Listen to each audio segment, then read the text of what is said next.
நில மோசடி தொடர்பான வழக்கில் கைது செய்யப்பட்ட அதிமுக முன்னாள் அமைச்சர் எம்.ஆர். விஜயபாஸ்கருக்கு 15 நாட்கள் நீதிமன்ற காவல் விதிக்கப்பட்டுள்ளது.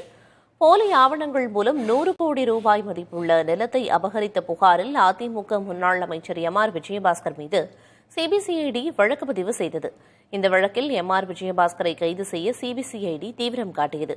அதே சமயம் முன்ஜாமீன் கோரி எம்.ஆர். விஜயபாஸ்கர் தாக்கல் செய்த மனுக்கள் நீதிமன்றங்களால் நிராகரிக்கப்பட்டன.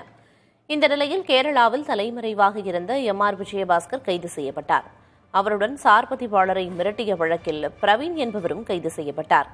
கரூர் சிபிசிஐடி அலுவலகத்திற்கு அழைத்து வரப்பட்ட எம்.ஆர். விஜயபாஸ்கர், பிரவீன் ஆகியோரிடம் சுமார் 5 மணி நேரம் விசாரணை மேற்கொள்ளப்பட்டது. இதையடுத்து கரூர் குற்றவியல் நடுவர் நீதிமன்றத்தில் ஆஜர்படுத்தப்பட்ட இருவரையும் 15 நாட்கள் நீதிமன்ற காவலில் வைக்க நீதிபதி உத்தரவிட்டார். இதையடுத்து எம்.ஆர். விஜயபாஸ்கர் மற்றும் பிரவீன் திருச்சி மத்திய சிறையில் அடைக்கப்பட்டனர்.